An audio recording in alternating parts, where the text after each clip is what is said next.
While they are getting the presentation ready, I will just go ahead and introduce the speakers. So we have Dr. Scott Fan, who is the Assistant Director of Digital Learning, and Dr. Katie Sharp, who is Instructional Designer, and both are with the Center for Innovative Teaching and Learning at the University of Memphis.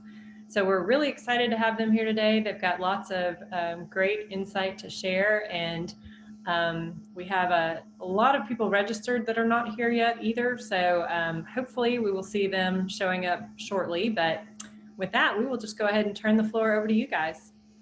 Awesome. Well, thank you for all attending, and sorry for getting the time mixed up. So we had it, for whatever reason, the counter invite on my end was wrong. I'm sure it was an error on my part, so I apologize for that. Zoom is now loading the presentation. You should be able to see it here in just a second.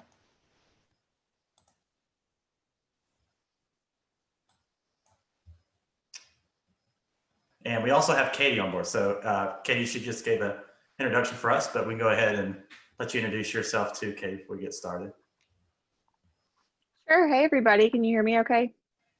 Yep. Great. It's nice to be here with you guys. Sorry again for being a little bit late, but we're excited to be here and just excited to share with you guys today.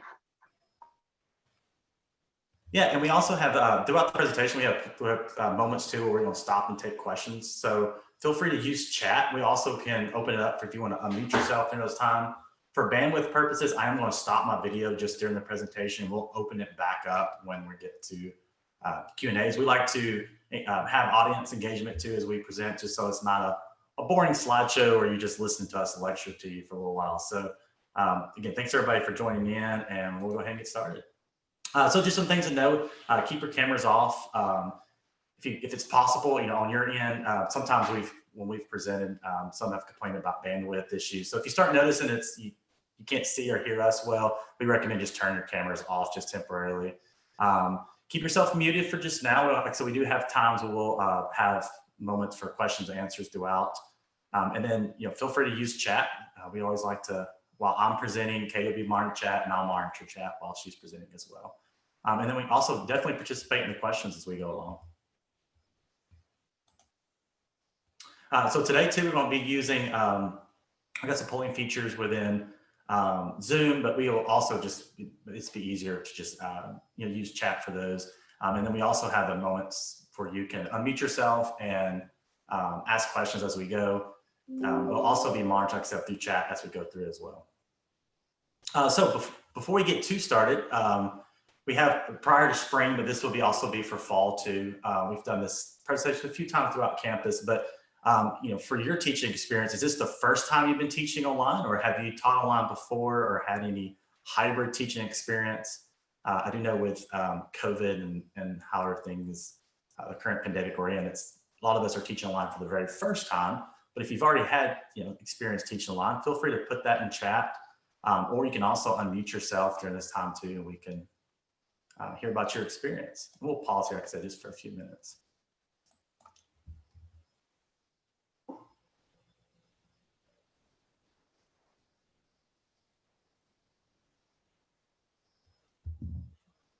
All right, so we got one that's actually teaching online, but co-teach with teachers. Hope to bring some strategies back to them.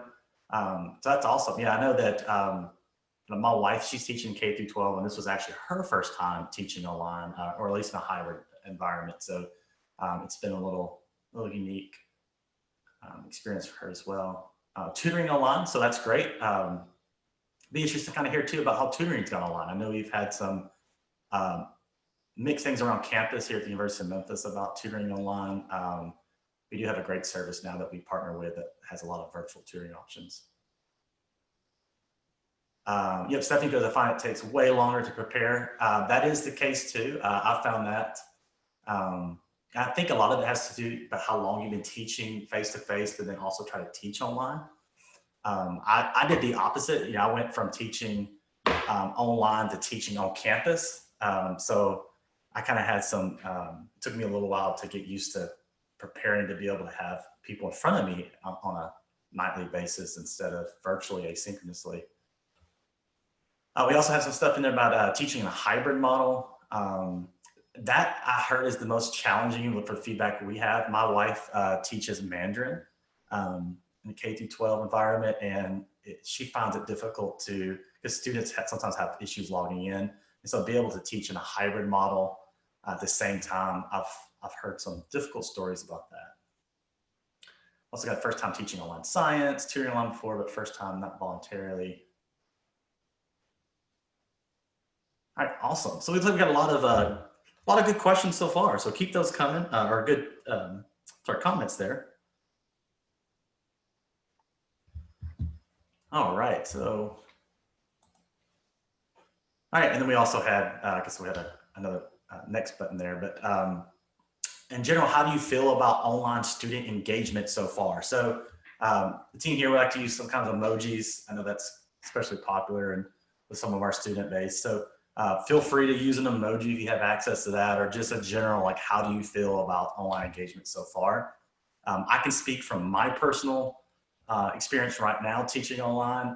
Engagement is very mixed. I can tell I have students who have been learning online or taking online classes for many years. Their engagement's fairly high. They're staying on track of due dates and all that good stuff. Then I also have, and I've got another set of students who you could tell it's probably their first time taking online. And the engagement is fairly low. And so, having to kind of have different sets of student populations to meet sometimes can be challenging with their self-efficacy of taking online courses. So we got one emoji so far, at least feedback. Diana, looks like you're kind of in the middle there. I would probably be in the same boat with you. Katie, while you're on here too, you want to talk about how your engagement has been so far? I know you're teaching some classes as well. Yeah, I was just going to say, I'm feeling very challenged by student engagement right now. I've been teaching online for several years now too, but I feel like the students are needing unique things this semester. They're needing more of my presence in the class and just more connection with me. So I'm feeling challenged by that a little bit, just because it feels different than it has in the past. So like Tamara, I would say challenged. Awesome. All right, I'm gonna turn it over here, Katie, for you to take over, and then I'll jump back in. Yeah, that sounds good, Scott. Thanks.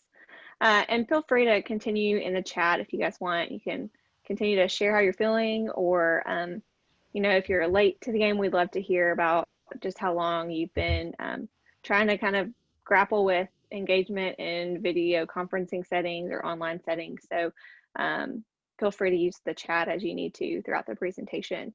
So some of the goals for our presentation today are just to really kind of hone in on the benefits and challenges of synchronous online instruction, and then to also identify strategies you can use to address engagement in your remote courses or in those tutoring environments that you guys talked about.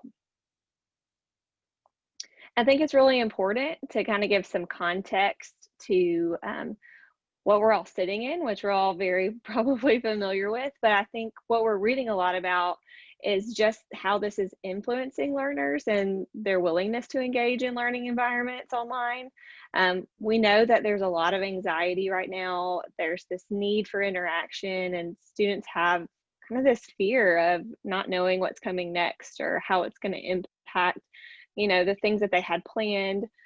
So ways that we can kind of cater our instruction and engagement strategies around lessening some of these feelings or providing those experiences for interaction will essentially help to kind of facilitate this safe space for students to engage. I think it's really kind of important to kind of keep these things in mind as you're planning for your engagement strategies. And synchronous instruction, when we say that, I'm sure you guys have heard that term a million times now, really just means instruction that's happening at the same time, same place. And there's a lot of benefits to that. So it would be if you're using Zoom, when you're meeting through video with your students, you have the opportunity to have some structure in that meeting. It's great because even though you can't be in the same physical space as your students, you can have that interaction and you can build a community with them. So there's a lot of really great benefits to synchronous instruction, but there are also some challenges. And I think that that's kind of even unique in itself in online spaces. You know, there's challenges to synchronous instruction regardless, but when you throw technology into that as well, I think that can also kind of muddy the waters a little bit. And some of those things that do that are just that it's a little bit less flexible. So you have all these students in your room at the same time in your Zoom room. It's difficult to really be able to think about all of their needs at one time. It's also a little bit challenging to think about all that could go wrong with the technology and all that could go right with the technology. I'm sure you all have had hiccups along the way, because so much of that is driven by the technology that you're using. So thinking about just ways that we can address those challenges, and some of the strategies we're going to give you are going to do that, will help really maximize the affordances of synchronous instruction and allow you to really engage your learners in those spaces. So this first strategy is really just a good teaching tip in general, right? But I think it's important, particularly in synchronous online sessions, because you can't always have that same kind of energy read that you get in an in-person space. So you'll want to make sure that you plan ahead, that you know your audience, and that you identify your learners' needs in advance of your synchronous session. And again, this is a good practice just in general, but it's one that's always important to address when talking about planning a synchronous meeting. It's great to practice with the technology. I'm sure you guys have had tons of practice by now, but if you're using something new, make sure that you give it a test run first. You'll also want to try to be flexible. So think about, how in your synchronous instruction you can give students more than one approach. I know a lot of times we kind of cater what we expect of students in one particular channel. But if you think back to your course objectives, you can often offer a lot of choice. And so thinking back to your objectives for a lesson or a meeting will help you really be able to think about how flexibility can be present in that space as well. I think it's also kind of nice to just use the flexibility of the system. So, maybe allow students to keep their camera on or turn it off based on what their approach is, what they feel comfortable with. Maybe you allow people to attend your session synchronously or asynchronously. So there's a lot of ways that synchronous online instruction can be flexible, and so maximizing that I think is important.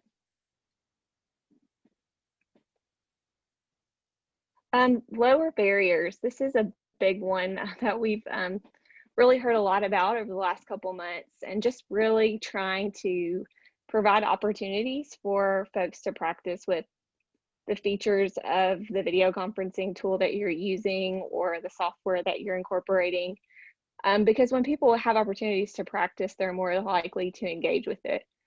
So whether that's, providing just kind of an open meeting room for people to come in and explore the tools and chat with each other without there being necessarily a clear agenda or objective other than to practice, or even finding ways to provide alternatives for those who don't have high-speed internet. So again, kind of thinking about how you can, provide recordings back for folks who can't attend sessions live, or even like Scott said at the beginning of the session, offering that flexibility to turn off cameras for bandwidth purposes and things like that. Any way we can lower barriers will help to increase engagement. Make it hands-on is the fourth tip. And this one you probably read about a lot with flipped classroom and things like that. And really just maximizing the opportunity to be in a synchronous space with your learners. So give the passive activities to students, if you can, in a format that allows them to navigate that outside of your time together. And then use your meeting times for dialogue and discussion and activities, so that you're really kind of using your time together to do the things that they can't do independent.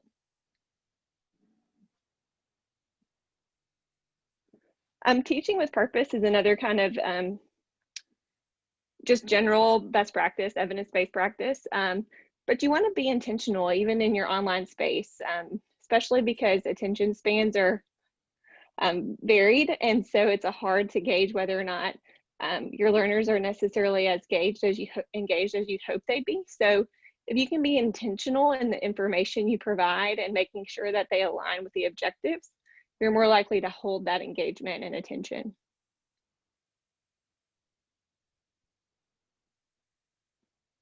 So we just walked through a lot of strategies, and we have several more to talk about, but we did want to give you an opportunity to just throw into chat which of the strategies on the next slide would be engaging strategies that you could incorporate with your students in online environments. Scott, if you can go to the next slide, it'll give them a list. So create more than one pathway, teach with purpose, use active learning strategies, make it up as you go, or provide low stakes practice. This would be a great place for a poll if you have that feature in your video conferencing system. Because we weren't hosting this meeting, we didn't get to do that, but we've gone through several strategies. So if you see one there that stood out to you that you feel like you could use, feel free to put it in chat.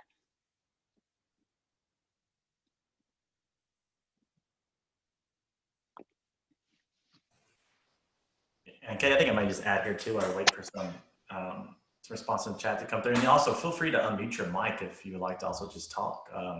We welcome that as well. But the one that I found helpful is providing low stake practice.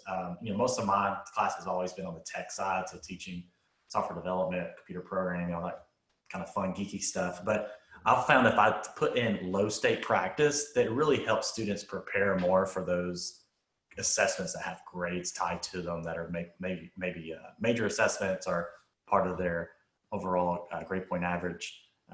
So that's the one that kind of stood out to me in that list, is providing low stakes practice.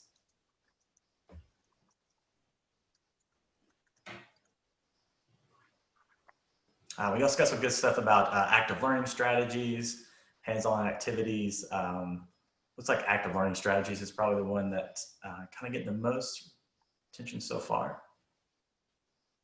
I'd be curious to know what active learning strategies you guys are using. There's any like in particular that have worked really well. I don't host many synchronous sessions currently because my courses are fully asynchronous this semester, but I would imagine, especially in K-12 settings, you guys are incorporating those all the time to keep younger students engaged.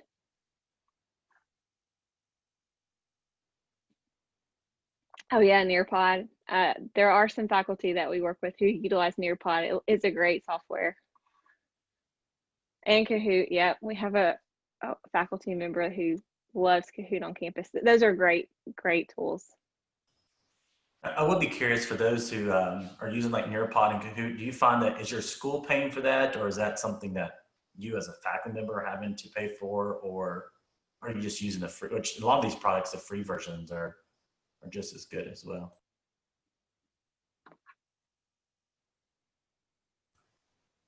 I'm hearing some great stuff in chat that I'm actually not familiar with. I'll have to do some research later on. Yeah, same here. Formative. That sounds pretty intriguing.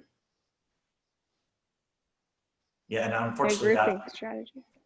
Yeah, unfortunately, students pay or teachers paying for their own, as I've heard, is kind of common. Unfortunately, that's especially now a lot of budget issues for public and now private schools. Yeah, and grouping strategies that Krista mentioned is really a great strategy. We haven't talked about that one in particular yet, but there's great ways to do that in video conferencing tools that really kind of helps to build that community and allows you to kind of monitor smaller discussions. So it's great to hear as well if those are working for you guys. Thanks for sharing those. Feel free to continue adding there.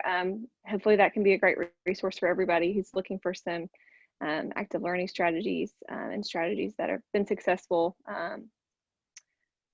Picking back up on some of the tips for today's presentation, number 6 is share the goal. And this one is really just to give some ownership, again, thinking back to those kind of Learner 2020 issues that students are facing. is just kind of not having ownership, feeling out of control of a lot of things that are going on. So not only sharing the goals of the meeting with your students on the front end as the kind of instructor or facilitator, but also asking your students to engage in those opportunities. What do you want to get out of this session? What are you hoping to achieve, as a result of this tutoring session or this lesson? So really trying to loop them in and give them some ownership of the meeting, of the synchronous time that you have together is a great tip to keep them engaged. Breaking it up is one of the things that we as instructional designers try to do as much as we can. Just how you present content in and of itself can really impact the way students choose to engage with it. So being really intentional about how you organize information, using minimal text. So trying to incorporate images where you can, and then using bullets to keep things simple and clean would be some great strategies for and keeping your students engaged with the content that you're sharing, especially if you're using slides or giving presentations that have a good bit of content.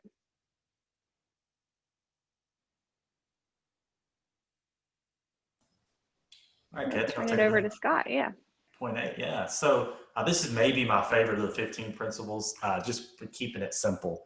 My dissertation study itself and research is in kind of helping maintain cognitive load.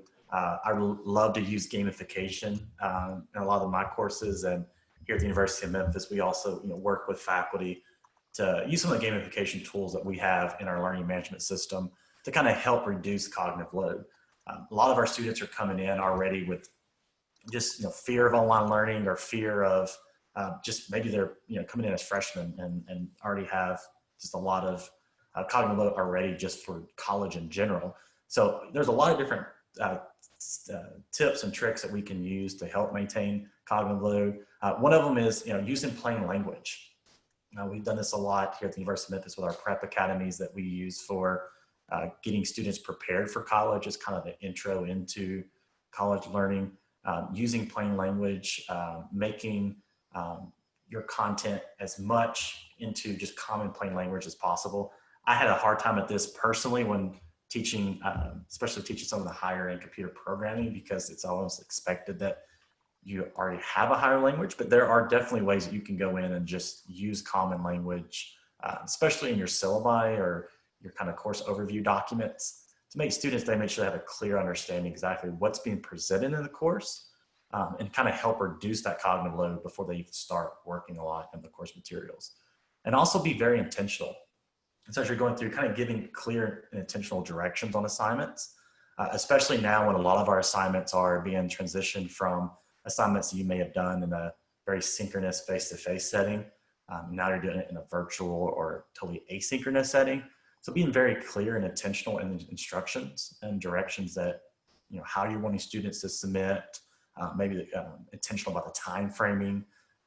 If you're going to be deducting points for any late submissions, making sure all that's clearly identified within the course.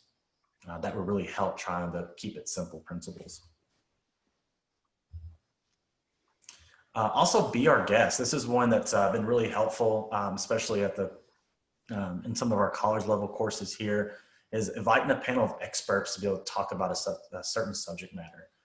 This can be anything from you're teaching a science course by inviting someone to come in and be able to talk about that topic that you're studying at that time, if someone may be an expert in that field. Again, I keep going back to some experiences that my wife has told me about, because she's kind of new to this virtual learning with her courses she teaches at Lausanne. But one of the things that she does, she teaches Mandarin. So she's invited actually some of her former colleagues in China to be able to talk to students in their native tongue, and be able to talk about culture and life experiences in China. And it's really neat because students really like to be able to have, use technology to your advantage of being able to talk to somebody literally on the other side of the world and be able to hear about the culture and life experiences in a foreign country. She's had a lot of good success stories on that. You can also host an interview. I've seen this done in some of our courses. One particular one was Of course, meteorology, they were able to, host an interview with a local meteorologist that would be able to talk about weather and climate and the things that go into predicting weather trends. And the great thing about hosting things via Zoom, like we are now, is that these could be easily recorded and then put into your course, your learning management system, or wherever your course material is being hosted. And students who weren't able to attend it live will still be able to get a very similar experience by watching a recording and feel like they were kind of a part of it. And also, we always recommend too preparing questions in advance. And so if you are going to have a panel of experts, go ahead and have some questions prepared that you could ask the expert. And it's always sometimes nice to give them those questions in advance so they can also kind of be thinking about how they would respond. And that also opens up the dialogue for students who are connected virtually to either build off those questions or kind of get them thinking about ways that they can apply that into their studies or have some good follow-up questions. We were really lucky to be able to do this over the summer with some of our faculty. We held a virtual panel, and one of the best ways to provide professional development to faculty that we found is let faculty within their own department talk about their positive and sometimes negative experiences teaching online. And so we did a similar thing where we had some slides of questions, and then we let the panel know that we were going to be asking those so they could kind of be thinking about it. But it also provided the audience means to be able to follow up on those questions. And we had several who wanted to also participate and kind of give their opinion about things that worked or didn't work teaching online.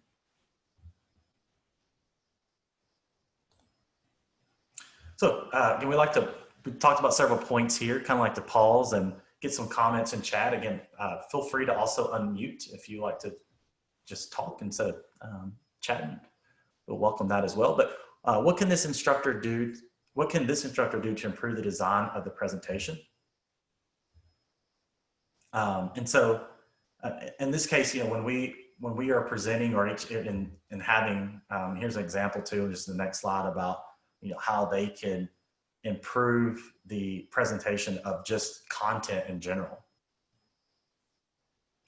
And so we'll just pause here to see what, some things that might come to mind when you see this, or maybe hear about anything that you've personally done to improve your virtual content being presented virtually, or just hosting virtual lecture series or any type of meetings.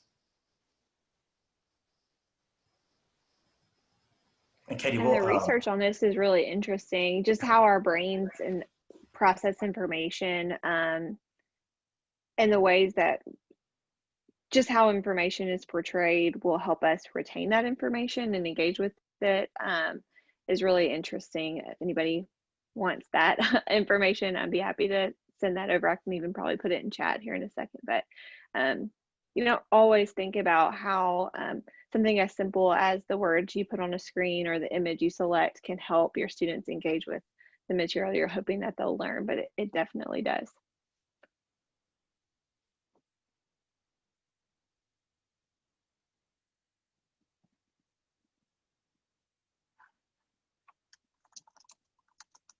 Yeah, and also, and just to kind of get some people thinking too. We already got a lot of text.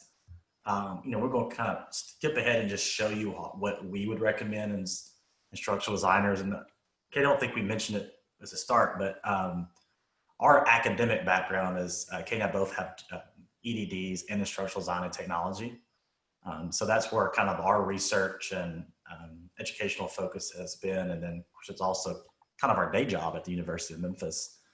We assist faculty with developing course content into online delivery. And a lot of times what happens is we get Word documents like this, or we'll get, I can't tell how many times we got like 50 slide PowerPoints. We're like, hey, here's my PowerPoints, put them in the online course. And so we really spend a lot of time having consultations with faculty, trying to work with them in the best way to take the content they traditionally use and put it into a virtual environment.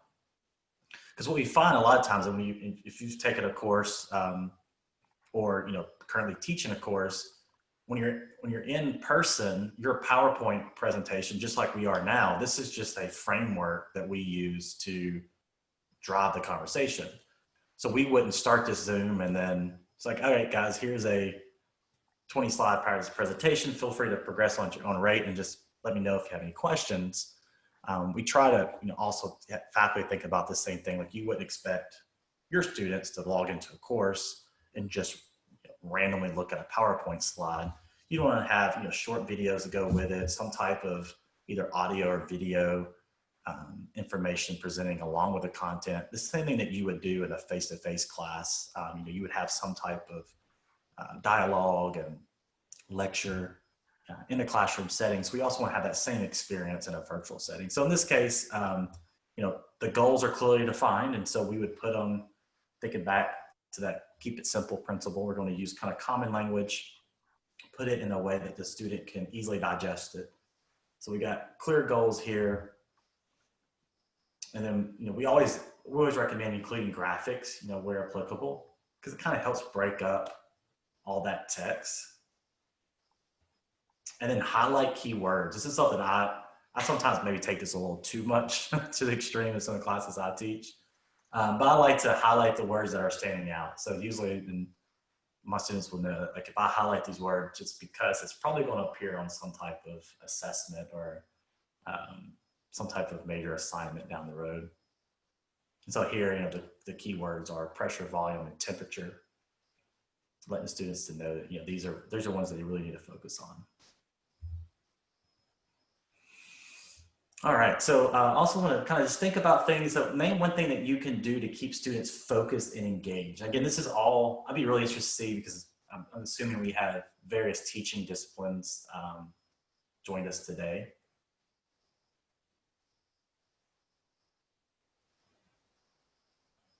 Yeah, and I agree with some of the chats too. Visuals help a lot, but we also want to make sure that they're directly applicable to the content. And so, and that was just an example of a course. Not sure if those graphics were actually applicable to that very topic, but as we go through, an instructional designer will be looking at course content in general. That's one things that we kind of look for.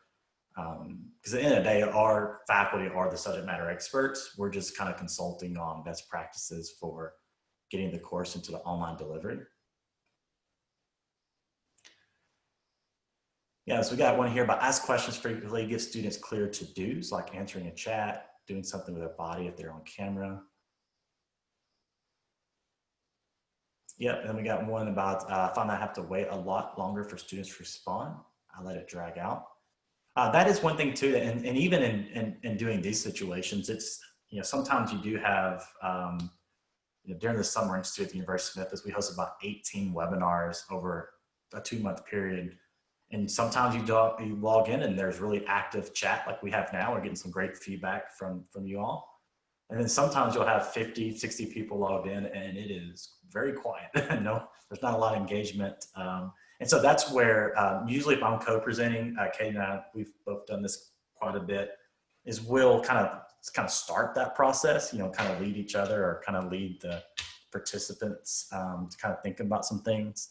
And so if you ever, in teaching, I'm not sure how the teaching setup is for a lot of your courses, but if you have someone that's on there with you, it'd be nice to, almost have someone as kind of not necessarily feeding the questions, but having to be able to talk about their own personal experience or kind of elaborate on some of the points that you're talking about to be able to kind of keep students engaged or focused.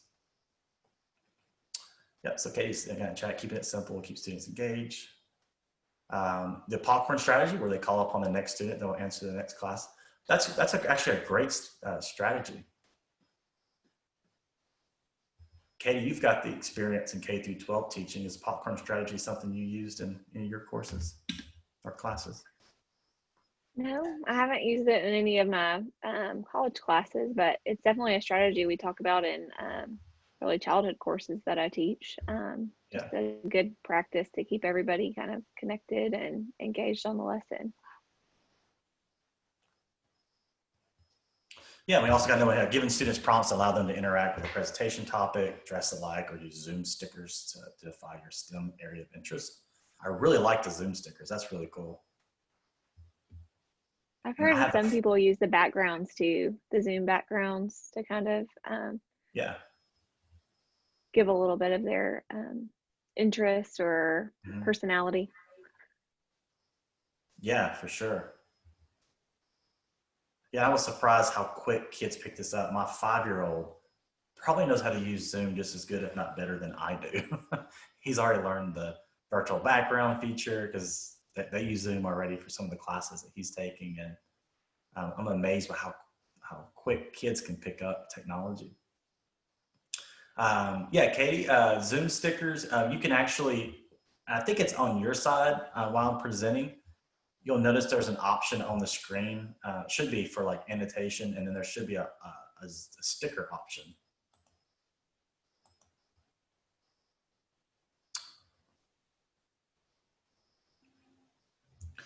Also creating polls. And so again, we normally do this within Zoom. And I just got moderator, so I can actually go here and add some of these real quick. But the polling in Zoom is really easy to set up and use. I always recommend those settings up in advance.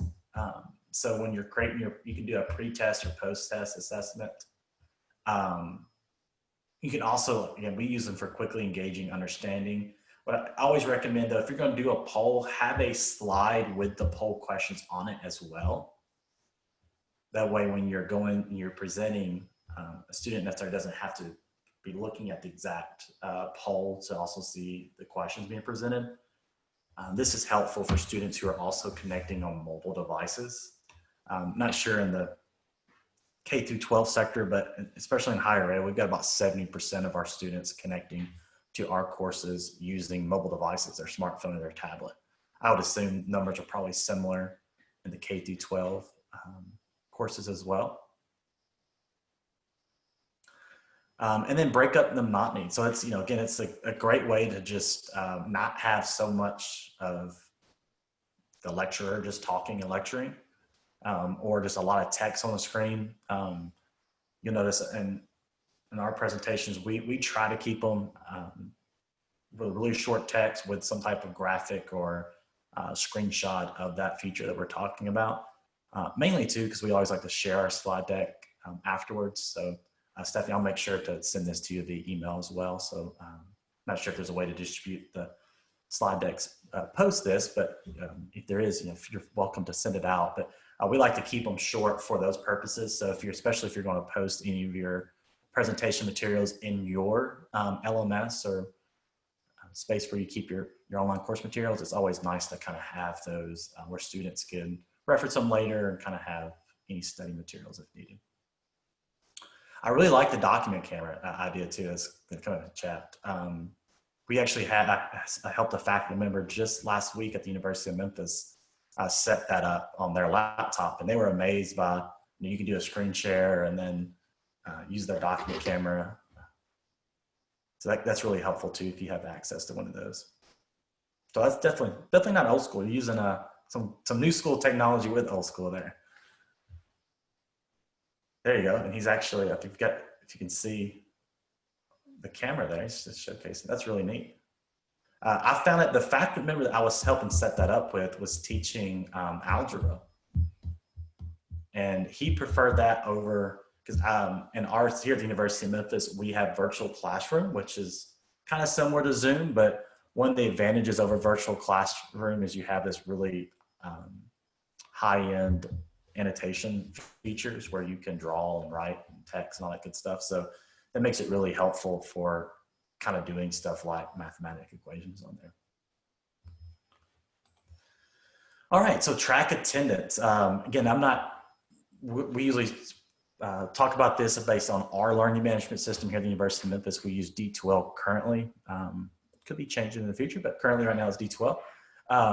So inside your learning management system, you should have, and most of them have this ability to view how long someone has attended a virtual meeting. So if you're doing it within your session or within your LMS, you should have that ability.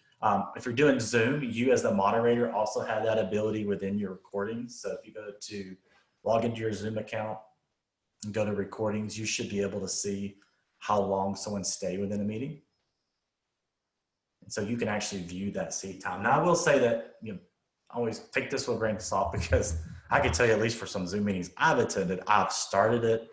And, occasionally we may walk away and get ourselves a cup of coffee, or if I know that we're not going to be called on, then so there's certain times where students may not be paying attention the entire time. So I wouldn't necessarily recommend using that for strictly attendance purposes. You could create some type of what we call like attendance quiz, where you can have questions about what you were covering in that session, follow up with students about that. And then the great thing about having some type of short little assessment or reflection about that session is that it can also be part of the recording and in the course for like the asynchronous students.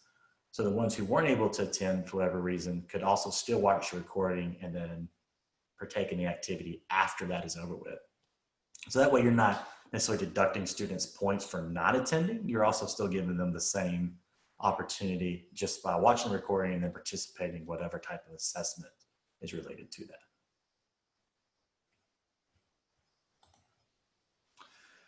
We talked about this a few minutes ago, but use of virtual whiteboard. This is really helpful. Again, each kind of learning management system is a little bit different in terms of the features they provide. Ours we call virtual classroom, that has a whiteboard.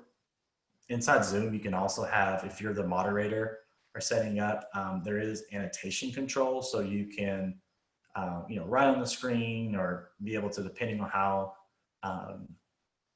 your Zoom is configured, you should have some of those very similar options. You can also just share your screen and use a lot of third-party software out there. There's plenty of freeware that you can do virtual whiteboards, and there's no cost to use that service. And that really helps kind of demonstrate those concepts in real time while you're lecturing or presenting virtually. And then get your input from students. So that's a great way to be able to allow them to collaborate. Again, you can have it to where when you sign into Zoom or set your account up, that you can have them annotate as well, and they would have those features on their end. So that's one thing to consider as you're going through. In chat too, I would agree. Sometimes the virtual whiteboards on a tablet can be miserable. So I think it always depends on the type of course you're teaching and the context in which you'll be using it. I have a laptop that turns into kind of like a tablet, where it has a pen feature. Usually that works fairly well. I wouldn't want to do any like long or by hand equations with it. But if I was wanting to talk about a certain point, or if you're having to draw something out, it seems to work fairly well. Katie, have you had any experience with virtual whiteboards? Any pros or cons? No, a lot of the faculty have really enjoyed just the opportunity for that input from students that it allows. So, they can pull up a document, especially with the English courses that I work with. You guys may have equations like Scott was talking about, but it's just the opportunity to kind of facilitate more student engagement, because they can actually participate in marking up whatever's on the screen at the same time. So that's been the biggest kind of, benefit of that tool that I've heard so far. Yeah, great. All right, and of course we've talked about this several times already, kind of sprinkled in, but the importance of recording and sharing. So, we even pre-COVID, when we were doing this just for these type of sessions, and encouraging faculty who worked with us to get their courses part of our U of M Global Catalog, we just recommend recording everything, just because, especially when in our situation, all of our courses are mostly asynchronous. We do have some synchronous virtual courses, but for the most part, they're asynchronous. So if you're hosting a meeting, and our students truly are global, this semester alone, I've got one student from India and one in China. And so, if I'm hosting a 7 p.m. class here in Memphis, Tennessee, 7 p.m. is 8 a.m. in the morning in Beijing. And it's about, I guess, 4 or 5 in the morning in India, if I remember my time zones correctly. But even still, even in the US, we've got various time zones. So it's always helpful to, just set those meetings to automatically record. I can see already that this one is already set to recording, so that's great.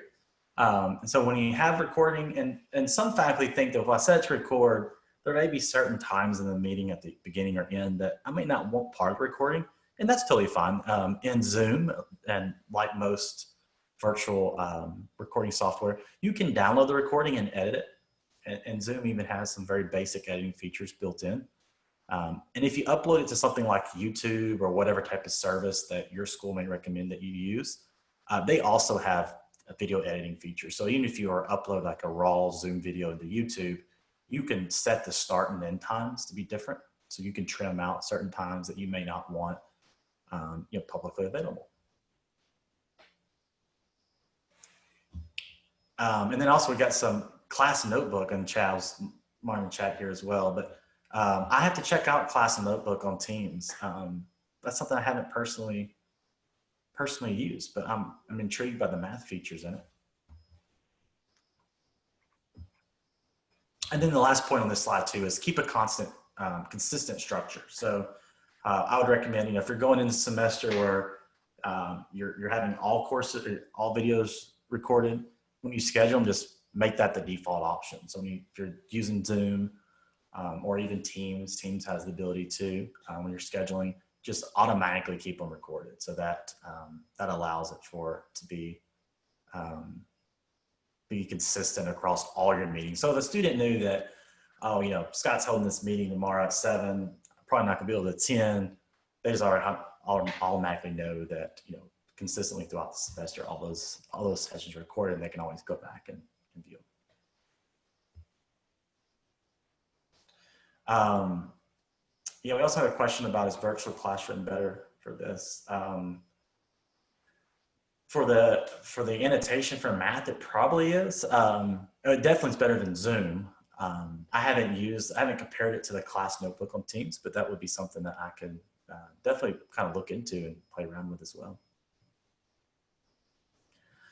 Building in breaks. I know this was having a 5-year-old that's trying to go through his classes on Zoom. This was really helpful in having, even my students' attention spans, I know, we always try to recommend faculty keeping numerous peer review research have showed that especially if you're watching a instructional video, 7 minutes is about as long as you have a student for their attention span. And that's including, adult learners and college environments, but build in breaks. So if you're going to have a long hour-long class session or a long session there, build breaks for, even if it's just 5 minutes, that 5 minutes is going to make a world of difference in trying to keep their engagement. So yeah, see in the chat here, we also got some other young ones in virtual school. And it's really challenging. That was, I can't even imagine having to, teaching face-to-face. I can tell you as a parent, the other side of trying to get a kid to stay in front of the laptop or the tablet to watch the Zoom session is already challenging enough. So, provides breaks in these long sessions as much as possible. It'll help you as the facilitator and the instructor, but it also really be beneficial for the students in trying to hold their engagement as you're getting through those class periods. And then as much as possible, yeah, go ahead, Katie. Sorry, I was going to say, I feel like K-12 educators are also really good at those breaks, like brain breaks, and, they do little dances, and, just thinking about how you did that on ground and being creative and how you can do that in online spaces. It may be, like Scott said, like a 10-minute break from the screen, but it could also be something as simple as like time to take a breath or playing a quick song, or just something that's not so instructional focused, and giving them the chance to just take a break from needing to process information. So be thinking about how you probably already are doing that, but if you aren't, you probably did when you're working with students in person. So just bringing that into the online space is a benefit for your students. Yeah, and I think our last out of our 15 points here is, incorporating student presentations, show and tell, read alouds. My son is always talking about his favorite time of day or favorite class is always a show and tells. His teacher does a really good job about, tying it to some type of story or kind of relevant to the course content being presented. but try to incorporate as much as the read alouds and the show and tells as you can. Because one, it's not only building engagement with the students attending, but it's also kind of freeing up some of your instructional time by allowing students to present, their presentations and talk about how they're applying that, or some kind of neat thing that they're bringing to the class. And then offer time for students to connect. This is really important when we're all just 100% virtual, is having times for students to connect with you. In our U of M Global courses, we kind of look for that when we're evaluating courses for just virtual office hours. Faculty are required to have X amount of hours virtually, just like you would in a face-to-face course. So we also want to try to still offer students those hours, even in a virtual environment, so they could be able to just, even if it's just log in Zoom for just 5 minutes. I know my son's teacher was hosting those for the student as well as for the parents, which is really helpful. Because as a parent, I was able to log in, and even if it was just for 5 minutes, be able to talk with the teacher about how he was doing in class and things that I could do to help in that virtual environment. So try to build in as much of that community aspect as you can. And I think that really helps with, not only just holding their engagement, but kind of keeping them involved as well in the course curriculum. Anything else, Kay, you'd like to add there? Our last. So, other than just kind of connecting it back to, that being a particular need right now, like Scott said, we're all kind of socially distanced or physically distanced. And so providing just not only opportunities to give your students instruction and the content that they need, but also that interaction, that just time for them to share about what's going on in their lives and build community with their classmates is just more important now than maybe it has been even in the past in virtual settings. So just important to keep in mind.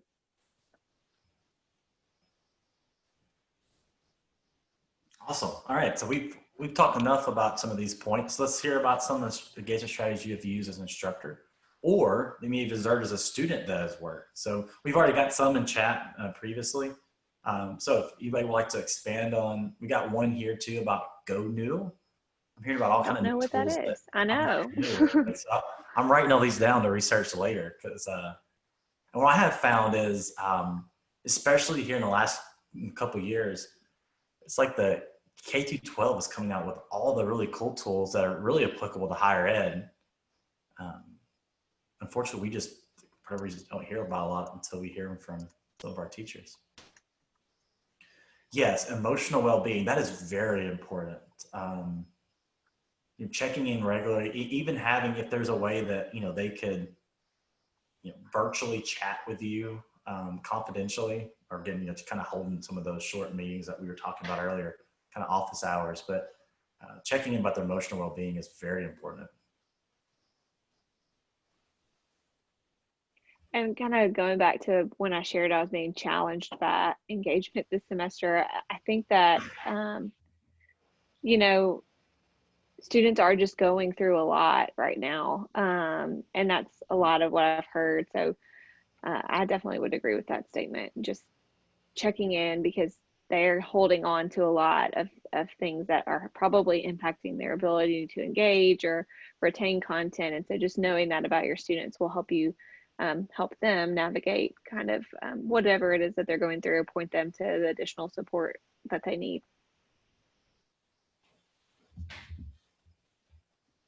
Yeah, for sure. And so we asked at the beginning of this how you felt about online engagement. So we'll bring up that question again, hopefully.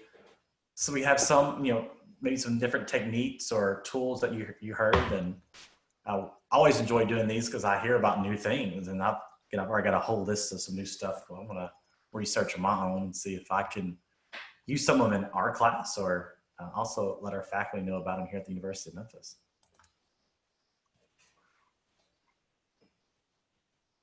Jamboard. I have heard some great reviews about Jamboard. Are you familiar with that one, Katie? No. I've personally never used it, but heard about it. So yeah, so we'll pause here for questions. I'll make sure we'll be being respectful of everybody's time they have allotted for it, but we will hang out and answer as many questions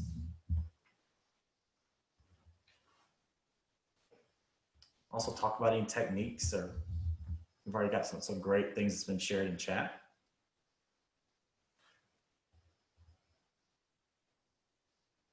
And I'm going to go ahead and download this and send it. So you'll also have the slide deck if anybody wants to go back and referencing the materials in it. Feel free to do that, and I'll make sure to send that on to. I'll send it over to your way, Stephanie. Scott, I'm going to send you a PDF with some of the research around just how we lay out virtual content, Okay. in case that's helpful too. So you can include that. I think I can also download the chat to share through our website. So all of these different software and platforms that people have posted, we'll have a record of. Sounds great. Yeah, and I'll also share.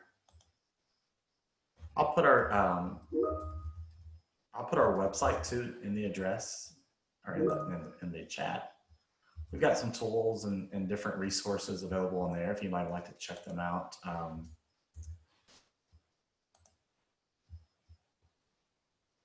I will send this slide deck over, as well as Kate just showed me a file too that I'll share with everyone on different engagement strategies too from research. We're all about peer review research and make sure what we're doing ties back to theoretical frameworks.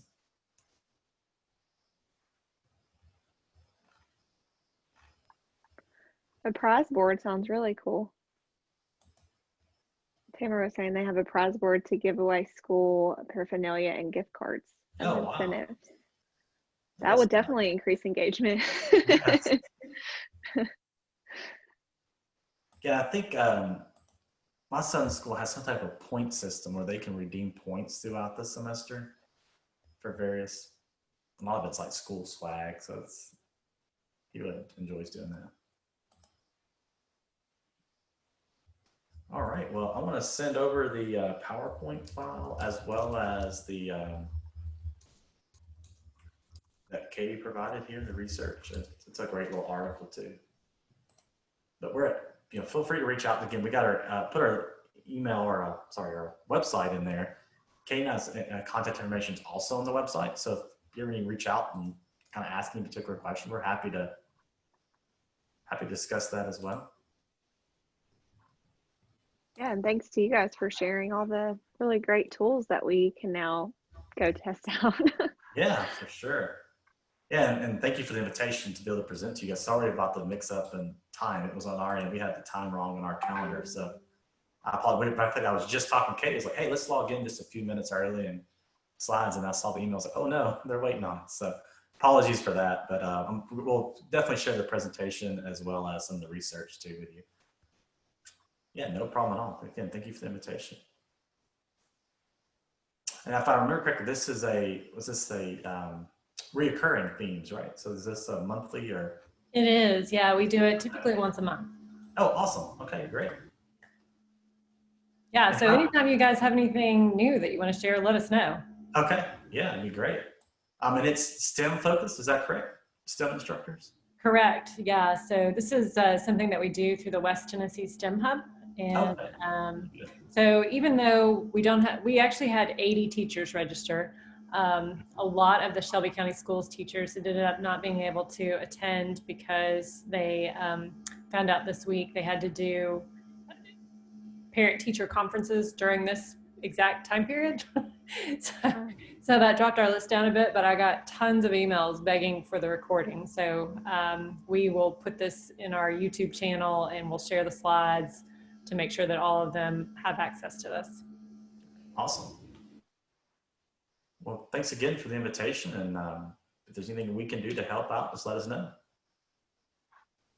Sounds great. Thank you.